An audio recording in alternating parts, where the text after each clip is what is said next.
Olá, seja bem-vindo ao episódio 118 do Café com PNL. E como vocês gostaram muito da ideia do Natan de trazer filmes para cá, porque é uma delícia a gente aprender assistindo filme, a gente trouxe o próximo da lista, que você já viu provavelmente em algum lugar aqui nessa tela. A gente vai falar sobre Divertidamente. Eu já estou ansiosíssima porque vai lançar o Divertidamente 2. Então, para a gente já ir aquecendo os motores, vamos falar sobre toda a neurociência por trás do Divertidamente 1 e o que você pode aprender com isso. Eu estou aqui hoje com o Natan. Olá, pessoal. Sejam bem-vindos a mais um episódio. E hoje um tipo de episódio que eu gosto muito, né? Falar sobre filme. Quem não gosta de filme, né? Então, tenho certeza que vai ser fantástico, ainda mais com esse que tem diversas lições, né? Sejam bem-vindos. Olá, pessoal. Estamos aqui novamente, Viviane e Lauren, e vai ser um prazer enorme falar desse filme que tem tanta base, tanta neurociência por trás, que a gente pode aprender muito com esse filme, né, Carol? A gente ama demais. Eu acho que se você que está aí em casa já fez algum curso com a gente, você deve amar também. Bom, contextualizando, o que é o Divertidamente, caso você tenha ficado longe da internet nos últimos 5 anos. Divertidamente conta a história de uma menininha que se chama Riley e como as emoções comandaram ali, né, as decisões dela e a personalidade dela, desde quando ela era bebezinha até o momento ali do filme que ela é uma criança um pouquinho mais velha, né, um pouquinho antes da pré-adolescência. E aí, o que acontece? O pai dela consegue um emprego em uma outra cidade, eles têm que se mudar, e mostra como a cabeça dela passou por essas adaptações. Então, ele mostra um mundo paralelo, quais que são as consequências do caos causado ali pelas emoções na cabecinha dela, no mundo que ela vive. Nada que tá ali no filme tá por acaso. A gente tem 2 neurocientistas que foram consultores técnicos do filme, que é o Paul Ekman e o Dacher Keltner. O Paul Ekman também ajudou na construção do Lie to Me. Eu não sei se você que está aí em casa já assistiu. Aliás, Paul Ekman, seu lindo. Lindo Ele é uma das pessoas que começou, aliás, o maior estudioso que a gente tem no assunto sobre microexpressões faciais, que na programação neurolinguística a gente chama de MCRI. E ele identificou que existem algumas emoções que têm microexpressões universais, ou seja, não importa em que lugar você esteja no mundo e que cultura você tenha, existem 7 emoções que são detectadas por qualquer ser humano. Inclusive, a gente tem uma área no cérebro dentro do córtex visual só para identificar isso. Ele que fez esse tipo de pesquisa. Ele é professor da Universidade da Califórnia, esteve muito presente na construção ali das personagens, das emoções dentro do filme. E o outro, que é o Dacher Keltner, também estuda como as emoções influenciam num contexto social. O ser humano é um ser social e isso está muito presente dentro do filme Divertidamente. A gente vai falar com vocês sobre isso. E é ele que estudou essa parte, ele que ajudou a montar essa parte da conexão da mãe com o pai, com a criança, que também está muito presente no filme. Dentro do filme, a gente tem personagens centrais, que são a raiva, a alegria, o medo, o nojinho e a tristeza. Eu falei que o Paul Ekman divide em 7, né? O filme teve essa liberdade de colocar 5. Na verdade, caberia uma sexta ali, né? Porque existe um binômio entre nojinho, né? Total repulsão e total atração por alguma coisa, mas não vem ao caso, licença poética do filme, a gente perdoa. E, bom, o tema central ali, que causou todo o caos na cabeça da Riley, é justamente a função das emoções. Que, geralmente, toda vez que eles iam controlar a Riley para fazer alguma coisa, a alegria era ali a personagem principal, a líder do grupo, que comandava as decisões da Riley. Você tinha o medo, que eles entendiam que era importante, porque fazia com que a Riley tomasse algumas precauções. Por exemplo, cuidado com a tomada, não colocar o dedinho na tomada, quando ela ia para um jogo de hóquei e tudo mais. Então, o medo, ele tinha uma função ali. A raiva tinha uma função muito ligada ao senso de justiça no filme, né? O que é injusto, que ela considerava injusto, a raiva ia lá e atuava. Só que eles não entendiam a função da tristeza. Para eles, a tristeza, ela tinha objetivos contrários à alegria. Então, o que eles faziam? Eles tiravam a tristeza ali da cena, buscavam deixar a tristeza o mais afastado possível para que ela não atrapalhasse o desenvolvimento da menina. E é justamente nessa tentativa de deixar a tristeza longe que acontece um caos na cabeça da Riley. Não, é importante a gente perceber com isso que a Carol tá falando, que toda emoção possui uma função. A gente já viu pessoas falando, eu nunca mais queria sentir triste, como é o caso do filme, né? Não, sentir triste eu nunca mais queria sentir, nunca mais queria sentir raiva. Só que isso causa um problema na sua cabeça, porque cada emoção tem uma função. E a gente tem que prestar atenção nisso. Por exemplo, tristeza aqui no caso que a gente tá falando. Qual que é a função da tristeza? A função da tristeza é a reflexão. A tristeza ela é como se fosse uma luz vermelha que começa a piscar quando algum aspecto da sua vida não tá bom. Sua vida pessoal, sua vida profissional, sua saúde física, sua área financeira. Algum aspecto dessa vida não tá bom.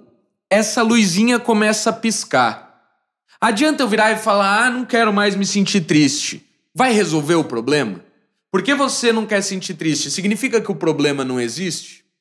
Só que se você começar a ignorar, não querer mais se sentir triste, essa luz vai começar a piscar cada vez mais forte, podendo levar a um quadro de uma tristeza profunda, que a gente sabe que é muito prejudicial para o ser humano.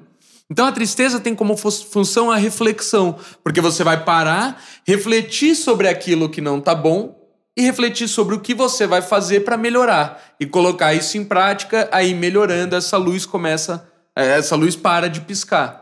A raiva, por exemplo.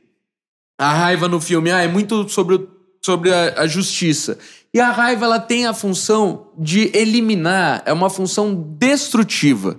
A raiva tem a função de tirar da sua vida, querer tirar da sua vida, algo que você não gosta. Por exemplo, no filme, a injustiça. Ou pode ser para você o preconceito, pode ser a mentira, a traição. A raiva surge para você destruir aquilo. Você não quer aquilo na sua vida. Só que se você não souber trabalhar a raiva, às vezes, quantas vezes você já não falou algo para alguém que você ama na hora da raiva, que você não falaria para um desconhecido na rua? Olha como funciona. Se você não sabe administrar as suas emoções, isso vai gerar resultados não tão favoráveis para você. Então é importante a gente perceber que cada emoção possui uma função. O medo ele pode te proteger, ele serve para proteger. Você teria sobrevivido à sua adolescência sem o medo? Não. Mas o mesmo medo que protege, em algum ponto ele pode te limitar. Aparece uma vaga nova no trabalho, só que eu não me candidato porque eu tenho medo de falar em público. E esse medo está te limitando. Claro, você tem que buscar recursos, você tem que trabalhar a habilidade de falar em público. Só que se você ficar com esse medo te limitando, você não vai crescer. Então, o mesmo medo que protege, em algum ponto ele pode te limitar. Então, é muito importante a gente perceber que cada emoção tem uma função e não tem como a gente viver sem as emoções. A gente sempre fala, né? Emoção é que nem estação do ano. Você vai viver a sua vida inteira. Não adianta, eu não gosto do inverno. Você não vai viver o inverno? Só se você pegar e viajar para um lugar que tá verão e ficar a estação inteira lá nesse lugar. Mas não dá. Não dá. Então você vai passar pelas emoções sua vida inteira. A gente tem que aprender a trabalhar, a lidar com as emoções para que a gente não seja escravo das nossas emoções. Para que a gente comande as nossas emoções. E é isso que a gente faz no DL, né? Exatamente. Se a gente não aprende a administrar a emoção, a gente vira refém emocional. O que a gente chama de refém emocional é exatamente isso. É quando você está refém das suas emoções. E eu sempre falo que uma emoção mal administrada, quando a gente não administra uma emoção, a gente gera comportamentos indesejados. Então, a gente precisa prestar atenção nisso, porque você não lidar bem com uma emoção, você vai ter comportamentos indesejados. Por exemplo, uma pessoa que tem muito medo, pessoa medrosa, ela vai perder oportunidades, ela vai deixar de tomar decisões importantes na vida, ela vai procrastinar, ela vai ter uma série de comportamentos indesejados, reflexo daquela emoção que não foi administrada. E isso acontece com todas as emoções. Pessoa que não administra bem a raiva, o que vai acontecer? Vai perder a estribeira, vai brigar com os outros, vai xingar as pessoas, vai ser uma pessoa reativa, ou seja, uma série de comportamentos indesejados que são gerados pela má administração da emoção. E no filme ele vai ensinando exatamente isso, né? Como que ela pode lidar com as emoções de uma forma melhor, trazendo mais consciência, né, Carol? Exatamente isso. E uma coisa bem legal do filme é justamente mostrar que a alegria ela não é o contrário da tristeza Não. e vice-versa. Todas as 4 ali têm funções distintas, né? A tristeza ela tem essa função que o Nathan falou de reflexão. Inclusive, quando a tristeza e a alegria são sugadas pelo cano das memórias de longo prazo lá, e depois a gente vai chegar nessa parte, mas a sala de comando fica sem ninguém, né? Aí vira um caos, porque ninguém consegue comandar a vida da menina. O que acontece? A alegria, ela fica perdida ali na mente da Riley, porque ela não conhece todos os cantinhos da mente da Riley. E aí ela descobre que a tristeza, ela sabe o caminho de volta. E aí por que a tristeza no filme sabe o caminho de volta? Porque ela já tinha vasculhado todas as regiões dos pensamentos da Riley antes. Por quê? Porque a função da tristeza é justamente a reflexão. A reflexão. Então, pelo fato dela trazer reflexão, elas conheciam o caminho de volta, que é uma coisa que a alegria não conhecia. E foi a tristeza que conseguiu guiar ali o caminho de volta para elas voltarem para a central de comando. Então, a função da tristeza ela é muito marcada nessa parte do filme, quando ela diz, não, eu conheço o caminho, eu já vasculhei bastante aqui. É nesse sentido de trazer a pessoa para dentro. E já a alegria também tem um papel fundamental no desenvolvimento humano, que é trazer mais flexibilidade cognitiva, você encontrar soluções de problema diferentes daquela que você estava habituado. E as duas juntas que conseguiram, não é uma oposto da outra, mas é as duas juntas que conseguiram se livrar do problemão que elas tinham se enfiado e voltar lá para a sala de comando. Então, a primeira coisa muito marcante nesse filme é isso, né? Trazer realmente a função da tristeza, ao invés de você querer ignorar, separar, não deixar ela chegar perto da sala de comando. Não seria saudável uma pessoa que não se sentisse triste? Você já pensou? As pessoas fariam qualquer coisa para você e você não ia parar para pensar em nada. É que nem aquela pessoa que não sente dor, que tem uma condição assim, que a pessoa se queima várias vezes. E não percebe. Não se sentir triste seria a mesma coisa de você passar a sua vida sem fazer uma reflexão sobre o que está bom, o que não está.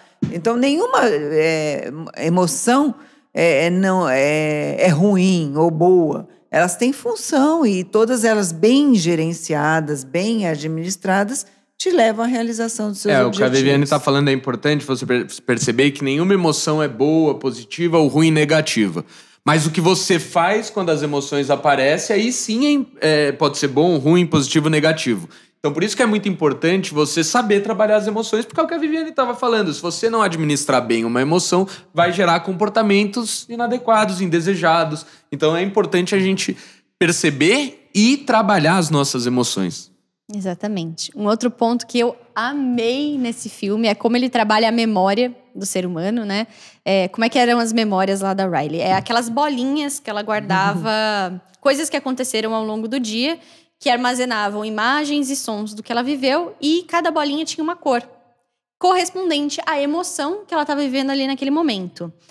Dentro da neurociência, a gente fala que essas são memórias episódicas. Não existe só memória episódica, existem outras memórias que não foram abordadas pelo filme, porque ia ficar muito complexo. Então, eles ficaram só com aquelas ali.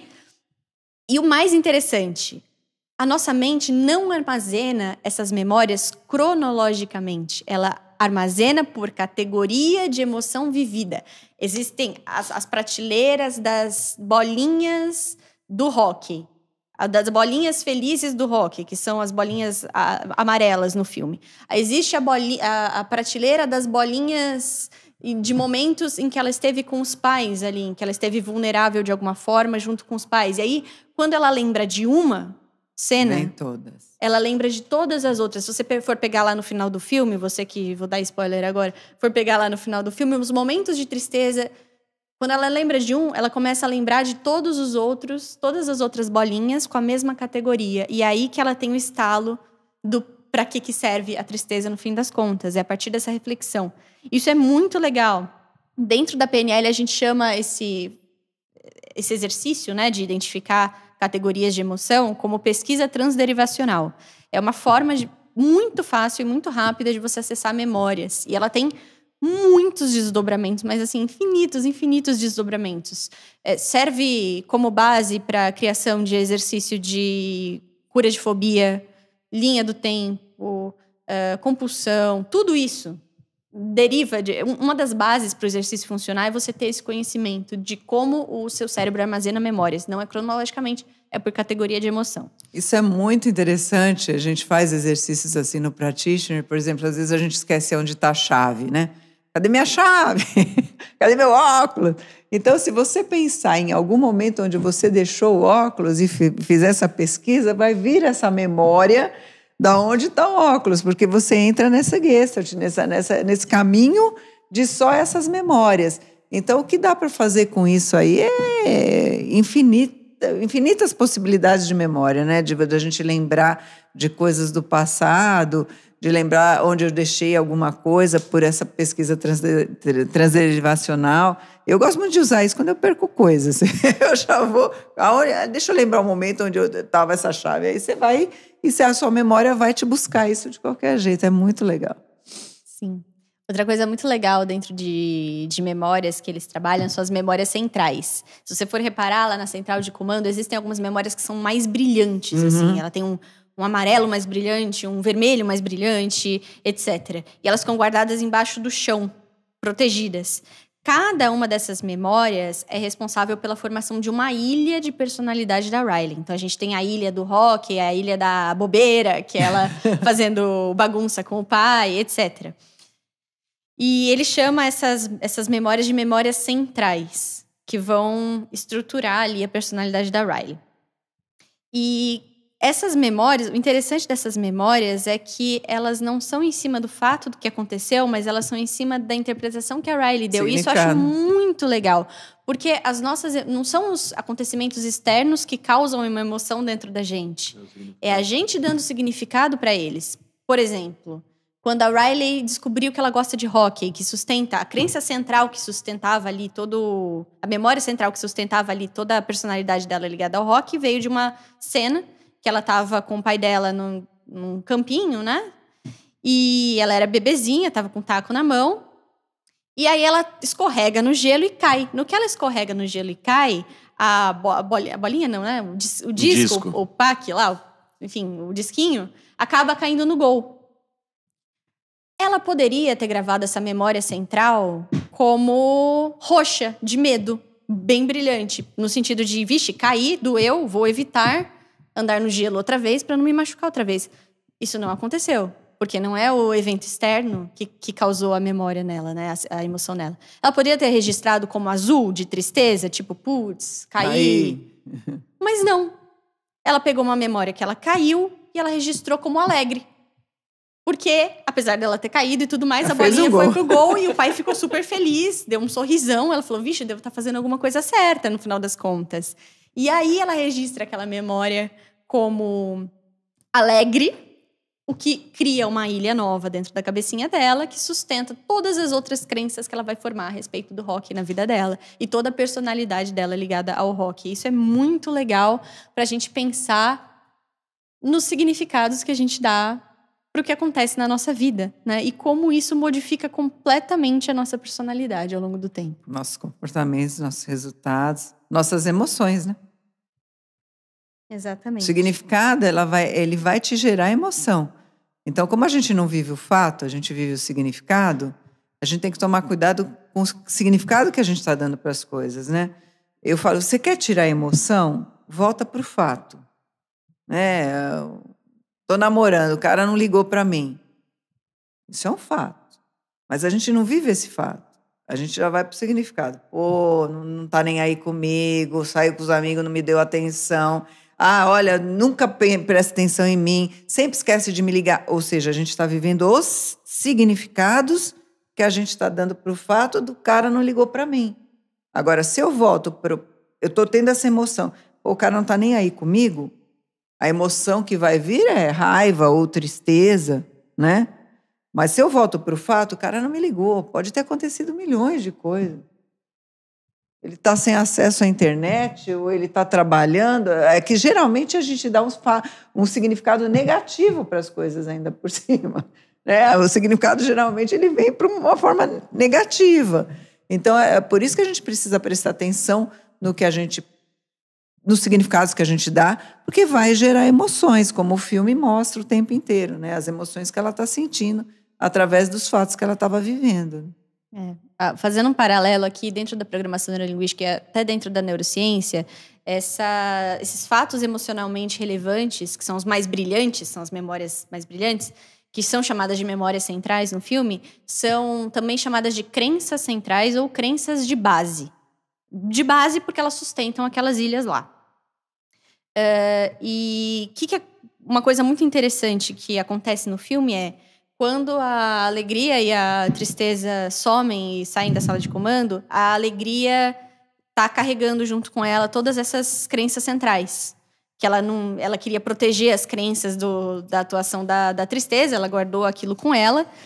E aí a Riley fica sem as crenças centrais. E quando ela fica sem as crenças centrais, as ilhas começam a desmoronar. Pirar, que nem a Viviane falou no último episódio. Isso acontece lá no filme. E é muito interessante. O que é essas ilhas desmoronando? A cada ilha que desmoronava, é como se um pedaço da personalidade da Riley desaparecesse. E ela começa a ficar apática.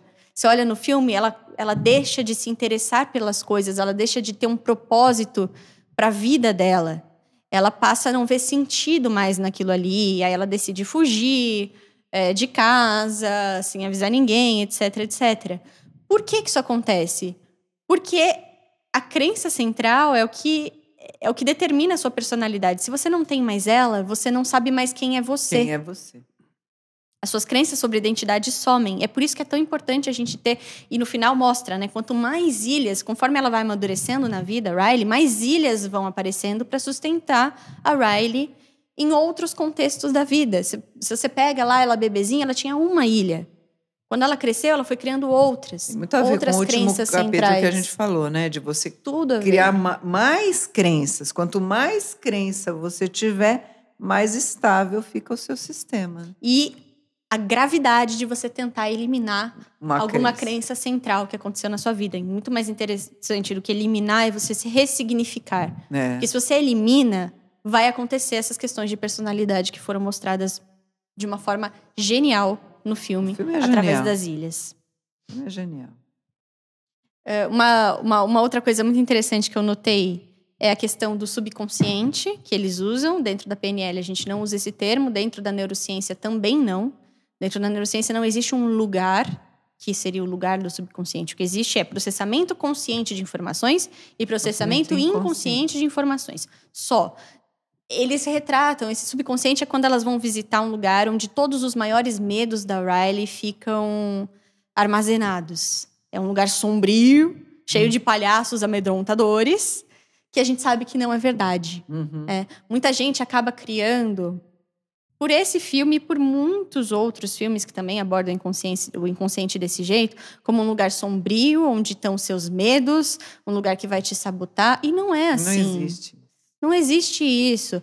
O Nathan falou no último episódio que a maior parte das nossas crenças possibilitadoras também está num nível inconsciente. A gente também não tem consciência delas. A maior parte das coisas que sustenta a gente, que fez a gente sobreviver até hoje, são crenças possibilitadoras. A gente se incomoda com as limitantes? Sim. Mas se você parar para reparar, você tem muito mais crenças possibilitadoras que fizeram você chegar vivo até hoje aqui. Sem dúvida. E elas também têm acesso inconsciente, elas também não estão presentes ali no seu consciente. Então, se a gente fosse tirar essa licença aí do filme, se o filme retratasse de fato o inconsciente, não o subconsciente, que essa categoria não faz sentido, provavelmente ele relataria um espaço muito mais amplo, com muitas outras possibilidades, com memórias de alegria, com memórias de medo, com memórias de N coisas, né? E não só os medos da Riley em si. Perfeito. E, além disso, existem alguns detalhes muito sutis. Tem uma hora, né, que elas pegam, tá, o amigo imaginário, a alegria, a tristeza. Eles pegam um trem para tentar voltar para a central de processamento das emoções, né, a central de controle ali da Riley, que é o trem do pensamento. E aí, quando eles chegam no trem do pensamento, a alegria esbarra em algumas caixas de fatos e significados. E aí mistura tudo, os fatos e significados, que é o que acontece às vezes na nossa vida. Dá aquela embananada.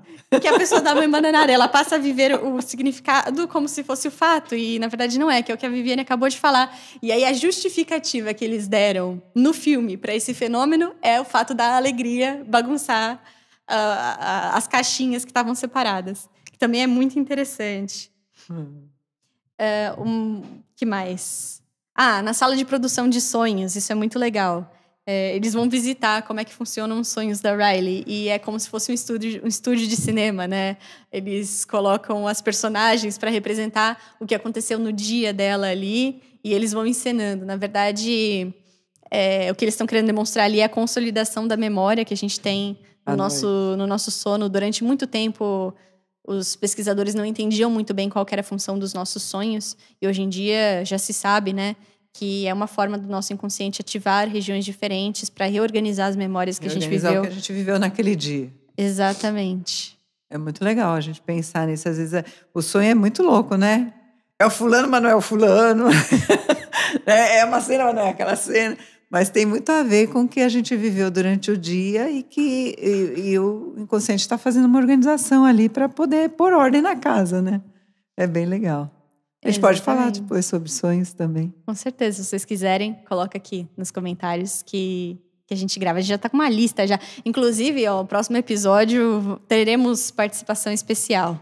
Legal. Enfim, bom, resumo da ópera. O que eu acho que dá pra gente tirar desse filme? Primeiro, que o Nathan já falou bastante, reconhecer que as emoções têm função e que as funções devem ser respeitadas dentro do que ela se propõe a fazer. Não existe um vilão no filme inteiro. Se você pegar, não existe um vilão. A tristeza que seria colocada como vilão não é o vilão. A alegria não é o vilão. Não, os pais não são vilões. Ninguém é o vilão, não existe. A Riley tentando lidar com ela mesma o tempo inteiro. Esse é o tchan da história. Né? A tristeza ela não é algo ruim. A tristeza é a resposta para algum significado que você deu para algum fato, que foi um significado que você deu que talvez não seja o mais adequado. Sendo assim, é possível a gente ressignificar.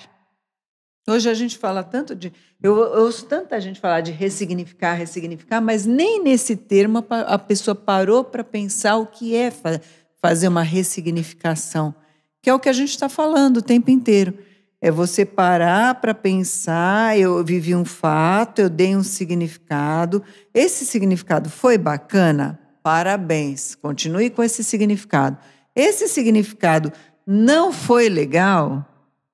O significado que eu dei não foi bom? Aí sim eu vou ressignificar. Eu vou dar um significado que seja adequado, bom, para aquele fato que eu vivi, que me possibilite a realizar coisas diferentes, a atuar na minha vida com uma melhor performance, que me leve a realizar meus objetivos. Então, ressignificar, na verdade, é você parar para pensar no que você pensou, que é o seu significado, e pensar, isso que eu pensei me ajuda, me atrapalha, e esse significado que eu estou dando é legal, é bacana? Me ajuda? Ou como que eu posso pensar diferente? Pensar diferente é dar um significado, é ressignificar algo para o fato. Que é o que acontece ali no final do filme, quando a tristeza e a alegria juntas tocam na memória e colorem a memória juntas, ressignificando, dando um significado diferente para aquele que ela tinha dado para aquele fenômeno da vida dela. Né? E aí, assim, você cria um amadurecimento comportamental ali da Riley como um todo, que é o que acontece no final do filme. E isso demonstra a importância da gente buscar autoconhecimento.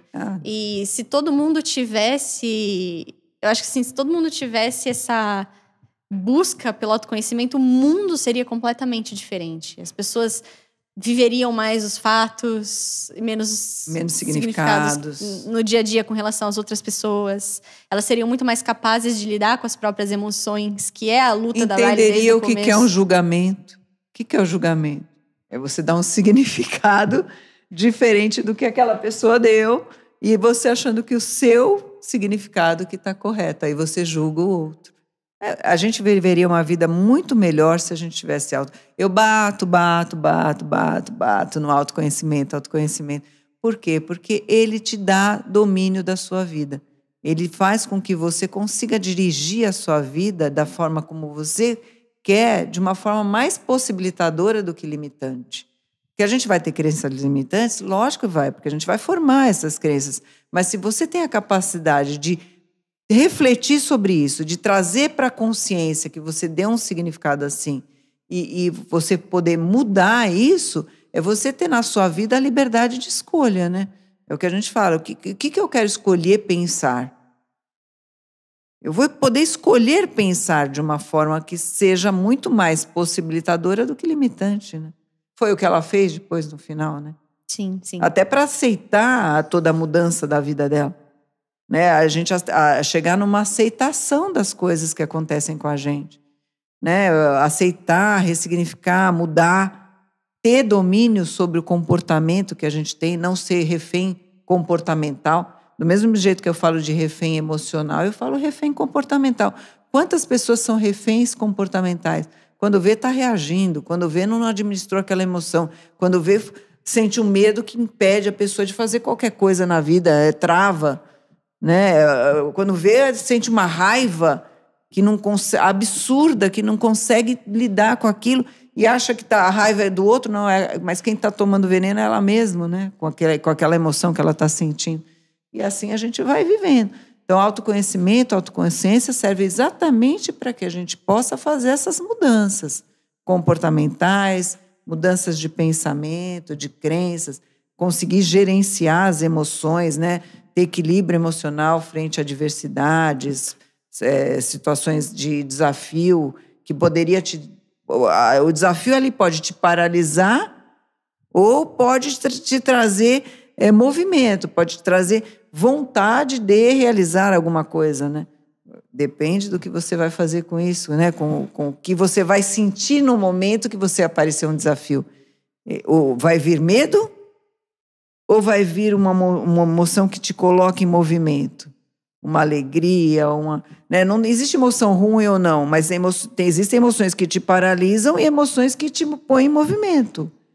Então, qual a emoção que te paralisa? O medo e a tristeza. Embora o filme mostrou que a tristeza, todas as emoções precisam ser utilizadas. Agora, saber usar. Né? Eu estou triste. Às vezes, se você tem autoconsciência, eu falo assim, às vezes eu estou triste, eu vou ficar triste até amanhã cedo. Eu ponho prazo para minha tristeza. Amanhã eu levanto e vou resolver o problema. Agora, tem pessoas que vão viver uma tristeza e vão viver isso dia após dia até virar uma depressão. Né? Ela não vai lidando com a situação, ela não vai refletindo, que é a função da tristeza, reflexão.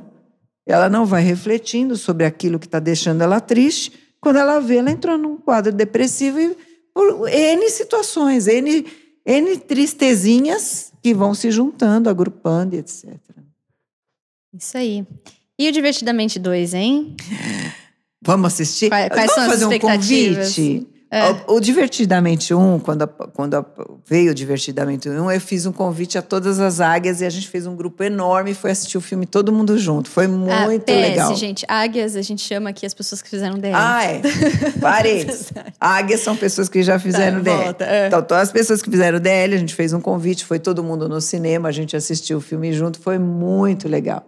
Agora eu quero fazer um convite ainda maior, mais extenso. Eu quero convidar as águias e as pessoas do Café com PNL de São Paulo para virem assistir o filme com a gente também. Até para depois a gente fazer uma sala, fazer essa discussão em cima do filme novo, que a gente está esperando, né? Junto. Para contextualizar aqui, Divertidamente 2, saiu o trailer agora. Vão chegar emoções novas. Dentre elas, a ansiedade, que eu tô louca para saber como é que eles vão ressignificar isso aí, porque, ela tem a função de planejar o futuro ali da Riley. Tem também o tédio, a inveja, que eu achei muito engraçado, a diferença de tamanho entre a inveja e a vergonha. A vergonha é um carinha super desajeitado, ele só faz confusão, esbarra nas coisas. Achei engraçadíssimo isso. E ele é grandão, assim, né? E a inveja, ela é pequenininha. E aí, qual que era a ideia ali? Fazer uma alusão de como a Riley se sente em relação aos outros. Quando a inveja está presente e quando a vergonha está presente, né? Quando a inveja está presente, ela se sente muito pequenininha em relação às outras meninas, né? Aos outros grupos. O Divertidamente 2 a Riley adolescente, né? Como ela se sente pequenininha em relação às outras pessoas que são muito mais populares que ela na escola.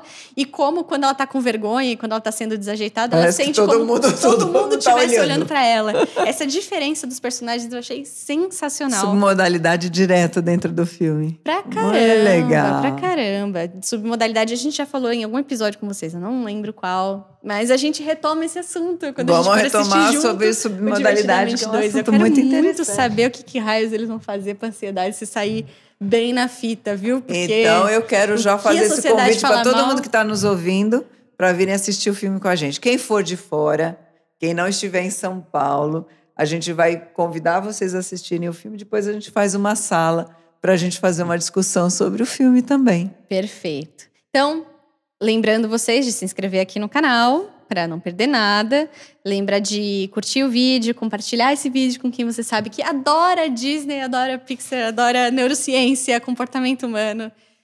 Para a pessoa se divertir junto com a gente também, que esse episódio é muito gostoso para mim de montar o roteiro, porque eu adoro esse filme. Lembra também de dar 5 estrelas se você está no Spotify e lembra de seguir a gente no INEX Oficial, porque se a gente for divulgar alguma coisa nesse sentido, provavelmente a gente vai colocar lá e aí você fica sabendo do dia que a gente vai, do local e essas coisas. Então, segue a gente no INEX Oficial também. Vou deixar o convite para tanto você que já fez DL, você que não fez DL também, para vir fazer o Practitioner. O Practitioner, ele é a formação completa em programação neurolinguística. Lá você vai entender muito da estrutura de como sua mente... Você entenderia tudo. Você vai entender o filme inteiro. Assim, tem vários aspectos que a gente pulou, porque não ia dar tempo da gente abordar aqui, que são abordados dentro do Practitioner. Você entende toda a estrutura de como seu cérebro funciona, de como sua mente funciona e de como você consegue mexer ali para ter resultados mais adequados na sua vida, que te direcionem a mais qualidade de vida, seus objetivos e tudo mais. É de uma riqueza absurda o nível de detalhe que você chega no Practitioner. É por isso que os Practitioners são tão apaixonados por esse filme também. Fica o convite, então.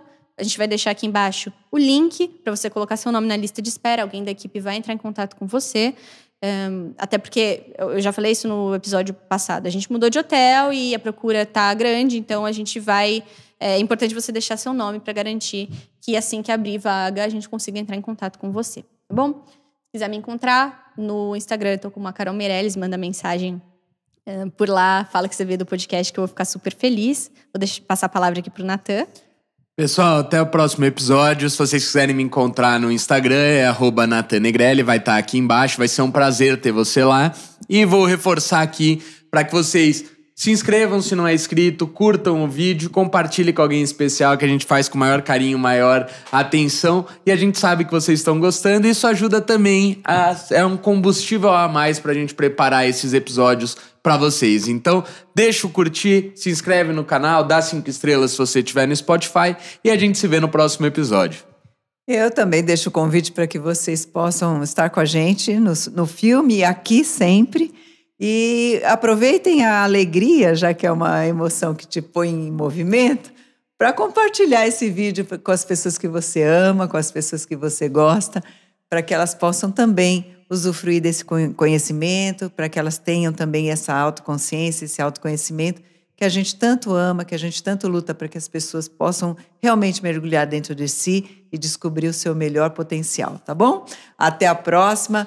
Curtem o vídeo, me sigam, @VivianeLauren. Eu adoro receber feedbacks de vocês, eu sempre reposto e vai ser um prazer enorme conhecer vocês mais de perto também, tá bom? Até a próxima, gente. Tchau, pessoal. Até a próxima.